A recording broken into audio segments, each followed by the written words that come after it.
नमस्कार, मी कांचन सावंत. आपल्या कांची स्टॉकमध्ये पुन्हा एकदा सगळ्यांचं मनापासून स्वागत करते. खूप दिवसाच्या गॅपनंतर हा व्हिडिओ मी आज केलेला आहे. त्यासाठी सगळ्यांचे मी आहे. आजचा जो विषय आहे तो म्हणजे महिला दिनानिमित्त मी हा व्हिडिओ स्पेशली सगळ्यांसाठी महिलांसाठी केलेला आहे. आणि हा व्हिडिओ करण्यामागचं एक मुख्य उद्देश आहे तो म्हणजे महिलांसाठी काहीतरी बोलायचं होतं म्हणून हा व्हिडिओ मी केला. आज आपण पाहिलं की उद्या 8 मार्च महिला दिन आहे. तर मग या महिला दिनाच्या मी मनापासून सगळ्यांना हार्दिक शुभेच्छा देते. मनापासून सगळ्या महिलांचं मी इथे स्वागत करते, अभिनंदन करते. कारण आज जर आपण पाहिलं तर आयुष्यामध्ये 2 जाती असतात जीवनामध्ये निसर्गाने निर्माण केलेल्या. एक म्हणजे स्त्री आणि दुसरा पुरुष. तर ही जर दोन्ही चाकं जर व्यवस्थित असेल, समान असतील, समान पातळीवर चालणारी असतील, एकाच हातात हात घालून एकाच मार्गावरती व्यवस्थित चालणारी असतील, तर त्या संसाराचा गाडा हा व्यवस्थित सुरळीत चालला आहे, असं आपण म्हणतो. पण जर ह्याच्यातलं एक जरी चाक असं डोलायमान झालं, वर-खाली झालं, तर तिथे असमतोल तयार होतो आणि हा जो असमतोल आहे, हा असमतोलमुळे काही घरांमधील घरंही उद्ध्वस्त होतात. तर हे असं होऊ नये ह्याच्यासाठी वर्षानुवर्षे गेली 8 मार्च रोजी जागतिक महिला दिन हा प्रामुख्याने साजरा केला जातो, की जेणेकरून ते महिलांना त्यांची जाणीव, त्यांच्या अस्तित्वाची जाणीव निर्माण करून द्यावी. त्यांच्याकडे आदरायुक्त पाहिलं जावं, त्यांचा सन्मान केला जावा, त्यांचा आदर केला जावा. तर ह्या सगळ्या भावना आपण बाबत निर्माण व्हाव्यात किंवा त्या महिलांचं महत्त्व कसं वाढवता येईल, यासाठी हा सगळा जागतिक पातळीवरती आपण दरवर्षी 8 मार्च महिला दिन साजरा केला जातो. साधारणपणे असं आहे की जेव्हा माणूस जन्माला येतो, तेव्हा त्याला जन्मतः काही अधिकार मिळतात, हक्क मिळतात आणि त्या हक्क अधिकारानुसार तो आपलं जीवन हे व्यतीत करत असतो. पण जर त्या अधिकार आणि हक्कावरती जर काही घाला आला, काही ताळमेळ बसला नाही किंवा कुणी त्याच्यावरती संकट तयार केलं, तर तो अधिकार, हक्क त्या व्यक्तीपासून अ, हिरावला जातो आणि ती व्यक्ती ही असमतोल अवस्थेमध्ये जाते. तसंच आपलं आहे, मी मगाशी जसं म्हटलं, की स्त्री-पुरुष ही संसाराची 2 चाकं आहेत आणि ही जर चाकं समान असतील, तर ते घर व्यवस्थितपणे अ, योग्य मार्गाने पुढे जाऊ शकतं. त्या घराची प्रगती होऊ शकते. आज आपण पाहिलं, की महिला ज्या आहेत त्यांच्यावरती निसर्गाने मूल जन्माला घालण्याची ही जबाबदारी दिलेली आहे. हे मी तुम्हाला सारखं माझ्या काही गेल्या व्हिडिओमध्ये सुद्धा हे वाक्य खूप वेळा आलेलं आहे, की ही जी जबाबदारी आहे, की तिला एक नवीन सजीव निर्माण करण्याची जी निसर्गाने जबाबदारी दिली आहे, ती व्यवस्थित ती पार पाडते. आणि त्या जबाबदारीमुळे तिचं कुठं स्थान असं कमी होतंय का? किंवा स्त्री म्हणून तिला कुठे कमीपणा येतोय का? हे आपण पाहायला पाहिजे. पूर्वीचा काळ जर लक्षात घेतला साधारणपणे जेव्हा राजे महाराजे होते, तर तेव्हा स्त्रियांना समान दर्जा दिला जात होता. तुम्ही इतिहास जर वाचला असेल, तर त्याच्यामध्ये काही-काही स्त्रिया आहेत, की ज्या लढायांमध्ये पारंगत होत्या, वेगवेगळ्या कलेमध्ये उत्कृष्ट होत्या, की पुरुषांच्या बरोबर त्या लढाया करत होत्या, राजकारण चालवत होत्या, गादीवर बसून राज्य चालवत होत्या. पण जसजसा काळ बदलत गेला, तसतसं लोकांच्या विचारांची पातळीही बदलत गेली आणि ती पातळी अ, योग्य म्हणण्यापेक्षा अयोग्य झाली असं म्हणता येईल. कारण त्यानंतर जेव्हा हा काळ ओसरला गेला, राजे महाराजे जे होते, ते देवयुग म्हणू आपण त्यांना, की तो जो काळ थोडासा बदलत गेला आणि त्याच्यामध्ये स्त्रियांचा जो दर्जा होता, जे अस्तित्व होतं, त्याला कुठेतरी एक काय म्हणतात त्याला, कुठेतरी एक नजर लागल्यासारखं झालं, की जेणेकरून स्त्री ही फक्त भोगवस्तू या दृष्टिकोनातूनच तिला पाहिलं गेलं. आणि चूल आणि मूल ह्या पलीकडे तिचं जग नाही, हे तिला तिच्या मनावरती कायमस्वरूपी बिंबवण्यात आलं. जेणेकरून तिचा पूर्ण व्यक्तिमत्व तिथे ढासळलं. तिच्या पूर्ण व्यक्तिमत्त्वाचा तिथे ऱ्हास झाला. तिचं अस्तित्व संपुष्टात आलं.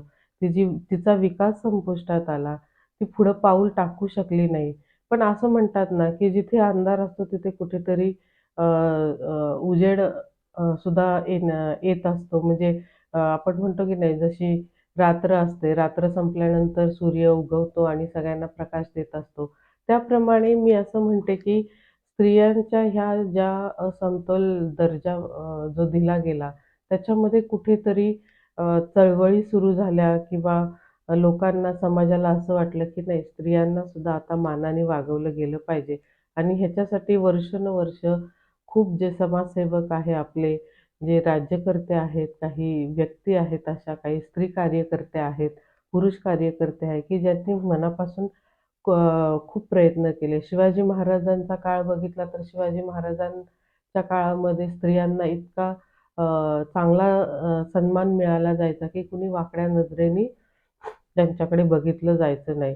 तर हा जो एक सन्मान होता, हा एक जो दर्जा होता स्त्रियांना दिला गेलेला, तर तो काही काळानंतर फार बदलला गेला आणि स्त्रिया ही टाकाऊ वस्तू या दृष्टिकोनातनं पाहायला गेलं आणि त्याच्यामुळे तिची सगळा विकासच तिचा काय म्हणतात, बंद झाला.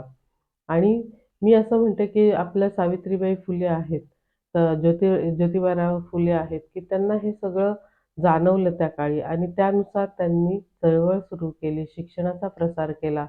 सावित्रीबाई फुलेंनी महिलांसाठी पहिल्यांदा शाळा सुरू केली आणि शिक्षण हे एकमेव असं साधन आहे, की जेणेकरून आपल्या विचारात बदल होऊ शकेल. एकदा विचारात बदल झाला, की तुमच्या आचरणातही बदल होऊ शकतो.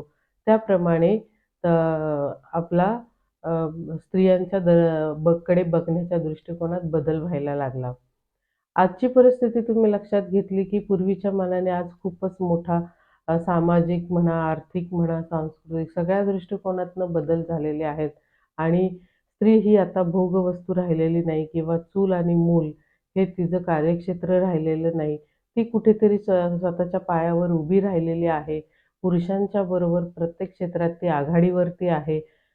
जहाजावरती कॅप्टन म्हणू नका किंवा कलेक्टर म्हणू नका, अंगणवाडी सेविका म्हणू नका, टीचर म्हणू का, म्हणजे सगळ्या क्षेत्रात ती पुरुषांच्या बरोबर खांद्याला खांदा लावून आता काम करते. याउलट तर मी असं म्हणेल, की ती 2-3 बाजूंवरती रोज लढाई करत असते. घर सांभाळत असते, घराच्या बाहेर जाऊन नोकरी करत असते. मुलांचा सांभाळ, घर सांभाळणं ही फार अवघड गोष्ट आहे आणि ही सर्व जबाबदारी ती व्यवस्थितरित्या पार पाडत असते. आपण जर राज्यघटनेचा विचार केला, मगाशी माझ्या बोलण्यात एक वाक्य आलं, की मनुष्य जेव्हा जन्म घेतो, तेव्हा त्याला जन्मापासूनच काही हक्क, अधिकार मिळतात आणि त्या अधिकारानुसार तो जगण्याचा प्रयत्न करत असतो. तसंच आपल्या भारतीय राज्यघटनेने सुद्धा आपल्याला काही मूलभूत हक्क दिलेले आहेत आणि हे मूलभूत हक्क कोणते आहेत? तर स्वातंत्र्य, समता आणि बंधुत्व. फ्रेंच राज्यक्रांतीकडनं आपण प्रेरणा घेऊन हे डॉक्टर बाबासाहेब आंबेडकरांनी आपल्याला हे हक्क भारतीय राज्यघटनेकडनं दिलेले आहे, की जेणेकरून प्रत्येक व्यक्तीला समानतेची वागणूक दिली गेली पाहिजे. धर्म, जात, लिंग ह्या कुठल्याही गोष्टींवरती तिच्याबाबत भेदभाव केला जाऊ नये, असं त्या राज्यघटनेने स्पेसिफिक म्हटलेलं आहे. तर ते कशासाठी, की तिथे स्त्री आणि पुरुष असा भेद कधीच करू नये, की दोघेही कायद्यापुढे किंवा घटनेसमोर हे समान आहेत आणि त्यांना समान ही वागणूक मिळालीच गेली पाहिजे. जर त्यांना ती समान वागणूक दिली जात नसेल, तर तिथे त्यांना कायद्यानुसार न्याय मिळू शकतो, असं आपल्या राज्यघटनेत नमूद केलेलं आहे. जर एखाद्या ठिकाणी असं काही घडत असेल, की एखाद्या महिलेवरती अत्याचार होत असेल किंवा नोकरीच्या ठिकाणी तिला जातीभेदावरून टॉर्चर केलं जात असेल, घरामध्ये तिला असमान वागणूक मिळत असेल, समाजात तिला असमान वागणूक मिळत असेल, तर ती न्यायालयाकडे ह्या गोष्टीबाबत दाद मागू शकते. जाता-जाता एक छोटासा मी कायद्याचा स्त्रियांच्या बाबतीत मूलभूत हक्काच्या संदर्भात थोडीशी माहिती दिली, की जेणेकरून काही वेळेस असं होतं की आपल्याला मूलभूत हक्क माहिती नसतात आणि जर अशा घटना घडल्या तर कुठे दाद मागायची हे आपल्याला समजत नाही. म्हणून मी असं म्हणते की स्त्री-पुरुष समानता हा जो विषय आहे तो फार खोल आहे, सखोल आहे आणि ह्याच्यामध्ये जेवढं तुम्ही काम कराल, जेवढे तुम्ही बोलाल, जेवढं तुम्ही ह्याच्यामधले विचार प्रकट करताल, तेवढे त्याच्यामध्ये आपल्या बदल होऊ शकतो. हा बदल समाजात होणं अपेक्षित आहे, व्यक्तीत होणं अपेक्षित आहे, त्या स्त्रीमध्ये होणं फार अपेक्षित आहे. 8 मार्च महिला दिनाच्या निमित्त मी सगळ्या महिलांना इथे आवर्जून असं सांगू इच्छिते, की एक तुम्ही मनाशी एक बंध तयार करा, एक खुणगाट तयार करा, की नाही आज माझं अस्तित्व आहे का घरात? आज बायका नोकरी करतात, घर सांभाळतात, तरी त्यांना इतकी अ, हीन वागणूक दिली जाते, मानसिक त्रास दिला जातो समाजात, घरात. तर ह्याचा विचार कुठेतरी केला गेला पाहिजे महिलांनी किंवा सगळ्यांनीच केला पाहिजे, की माझं अस्तित्व इथे काय आहे? जर त्या अस्तित्वाला आदर असेल, सन्मान असेल, समान दर्जा असेल, तर त्या व्यक्तीला जीवनाचा काहीतरी उद्देश राहतो, आधार राहतो. अदरवाईज आला दिवस गेला आणि स्त्रियांचं जीवन हे असंच, स्त्रीचा जन्मच हा फक्त कामासाठी आहे, अशी वाक्य आपल्याला सारखी ऐकावी लागतात. तर ह्याबाबत मी असं पुन्हा एकदा सगळ्यांना आवाहन इथे करू इच्छिते, की तुम्ही स्त्रियांना समान वागणूक द्या, त्यांचा आदर करा, त्यांचा सन्मान करा. म्हणजे काय त्यांची रोज पूजा करा फुलं वाहून असं मी म्हणत नाही. पण जर ती व्यक्ती इतकी स्त्री ही इतकी आपल्या घरासाठी झटते, सगळ्यांसाठी काम करते, देशासाठी, समाजासाठी, तर ती स्त्री ही फार श्रेष्ठ आहे आणि तिचा सन्मान केलाच गेला पाहिजे. कुणी तिला असं वाकडं बोलत असेल किंवा तिला मारहाण करत असेल, तिथे तुम्ही शिवाजी महाराज होऊन त्या घटनेला तुम्ही सामोरं गेलं पाहिजे. एक सैनिक म्हणून तुम्ही सामोरं गेलं पाहिजे आणि इव्हन स्वतः महिलांनी सुद्धा स्वसंरक्षण हे स्वतःचं केलं गेलं पाहिजे. आज आपल्याकडे सिक्युरिटी आहे का? हा पण एक मुद्दा इथे मला उपस्थित करायचा आहे, की आज आपल्या महिला, बायका, मुली या रात्री 8च्या नंतर सिक्युअरपणे घरी येतात का? हा विचारसुद्धा इथे करण्याजोगा आहे, की एवढी इन्सिक्युरिटी आपल्या समाजात आहे, आपल्या घरात आहे, आपल्या मनात आहे. तर ही इन्सिक्युरिटी कशी आपल्याला नष्ट करता येईल ह्यासाठी 8 मार्चच्या महिला दिनानिमित्त मी सगळ्यांना एक आव्हान देते आणि ह्या दृष्टिकोनातनं काय पावलं उचलता येतील यासाठी आपण प्रयत्न करूयात, हे मी पुन्हा एकदा इथे सांगू इच्छिते. महिला दिन दरवर्षीच महिला दिन येतो. तर फक्त त्याच दिवशी त्या महिलांना सन्मान द्यायचा का? नाही. तर तुम्ही त्यांना आयुष्यभर त्यांच्याकडे चांगल्या दृष्टिकोनातनं बघा, की त्यांना योग्य मार्गदर्शन करा, त्यांना शिक्षणाचा अधिकार द्या, त्यांना आर्थिक स्वातंत्र्य, आपल्या मूलभूत हक्क मी जे म्हणतीये, त्याच्यामध्ये आर्थिक स्वातंत्र्य आपल्याला दिलेलं आहे, समानतेचं स्वातंत्र्य, शिक्षणाचा अधिकार, त्याच्यानंतर धार्मिक तेचा अधिकार दिलेला आहे, रोजगाराचा अधिकार दिलेला आहे. हे जे 6-7 अधिकार आपल्याला घटनेने मूलभूत हक्कांमध्ये जे दिलेले आहेत, त्याचा योग्य उपयोग, योग्य वापर या स्त्रियांच्या बाबतीत होतोय का? हा सुद्धा स्त्रियांनी आणि पुरुषांनी प्रत्येकानेच विचार करण्याची गोष्ट आहे. जर तो होत असेल, तर त्या देशात शांतता नांदेल असं मी म्हणेल. पण असं होत नाही आणि अ, ह्या अधिकारांचं उल्लंघन जेव्हा केलं जातं, तेव्हा तिथे अराजकता माजते, तिथे संकटं येतात, तिथे लढाई सुरू होते आणि तिथला दर्जा हा घसरायला लागतो. त्याचप्रमाणे आपल्या महिलांच्या बाबतीत होतं, की महिलांना सुद्धा असं म्हटलं जातं, की नाही महिलांची ताकद ही कमीच असते पुरुषांच्या मानाने. आज तुम्ही फिजिकली दृष्ट्या बघितलं, दृष्ट्या बघितलं तर स्त्री ही पुरुषांच्या बरोबरीने आहे, हे सगळेजणांनी आता मान्य केलेलं आहे.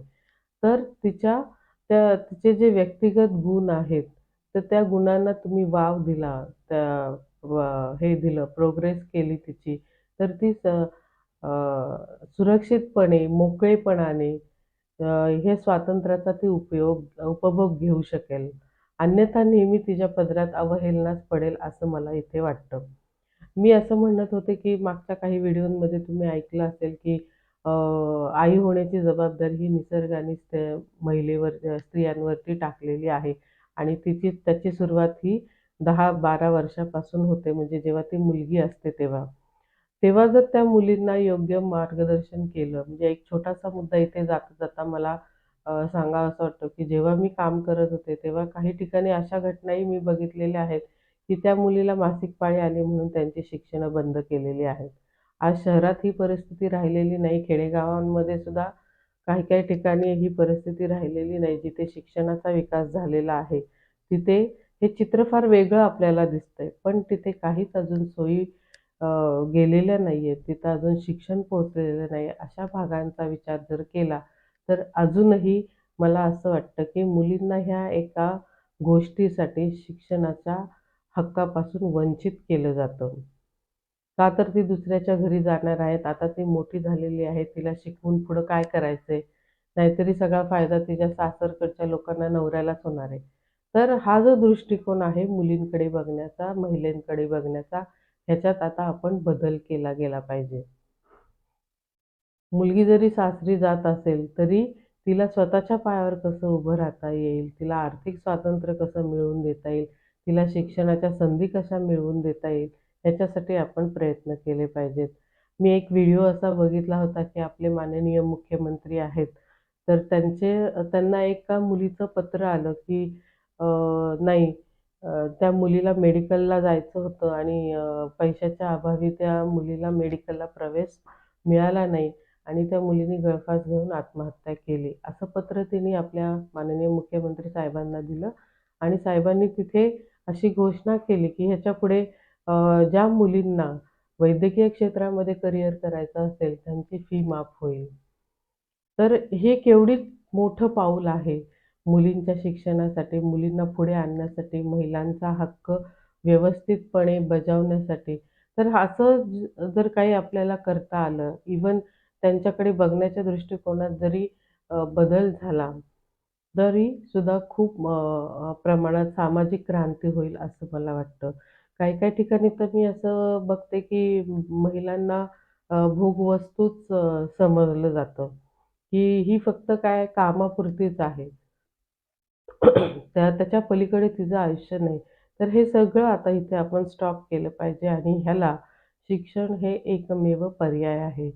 मी डॉक्टर बाबासाहेब आंबेडकरांचं एक वाक्य इथे आवर्जून सांगावसं मला वाटतं, की डॉक्टर बाबासाहेब आंबेडकर म्हणायचे, की "जेव्हा माझ्या देशातले लोकं मंदिराकडे जाण्याच्या ऐवजी शिक्षणाच्या अ, दाराकडे त्यांची पावलं उचलतील, तेव्हा खऱ्या अर्थाने माझा देश हा श्रीमंत होईल."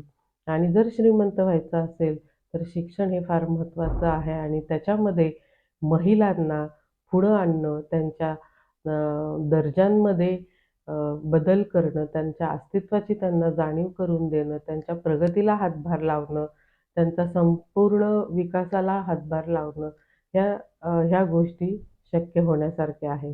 8 मार्च महिला दिन हा रोज साजरा व्हावा, असं म्हणते. जाता-जाता मी एक छोटं असं म्हणते, की 8 मार्च महिला दिन म्हणजे महिलांचा वाढदिवसच आहे. खूप ठिकाणी कार्यक्रम होतात, साजरे केले जातात, महिलांचा सन्मान केला जातो. एक दिवस का होईना महिलांना तो आनंद हा वेगळ्या पद्धतीवरती साजरा केला जातो. तर हा मला असं इथे सांगावसं वाटतं, की फक्त 8 मार्च नाही तर वर्षातले 365 दिवस त्या महिलेला 8 मार्चसारखे जावेत, ही मला असं वाटतं. आणि ह्याच्यासाठी आपल्याला खूप काम करण्याची गरज आहे.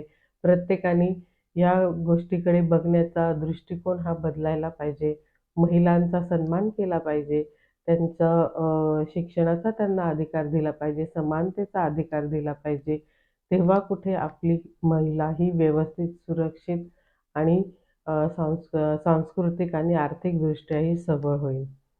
8 मार्च महिला दिनाच्या निमित्ताने पुन्हा एकदा मी सगळ्या महिलांना आणि माझ्या बांधवांना मी मनापासून शुभेच्छा देते. ह्या दिवशी नवीन एक काहीतरी खूणगाठ मनाशी बांधा. निदान आपल्या घरामध्ये तरी आपली जी आई आहे, बहीण आहे, मुलगी आहे, तिला सन्मानाने वागणूक द्यावी किंवा आपल्या ऑफिसच्या ठिकाणी म्हणा, अशा बऱ्याच ठिकाणी आहेत की जिथे महिला आहेत, त्या महिलांना आपण जर आदरायुक्त बोलणं, साधं बोललो तरी तिथे खऱ्या अर्थाने महिला दिन साजरा केला गेला, असं मी इथे मला म्हणावसं वाटतं.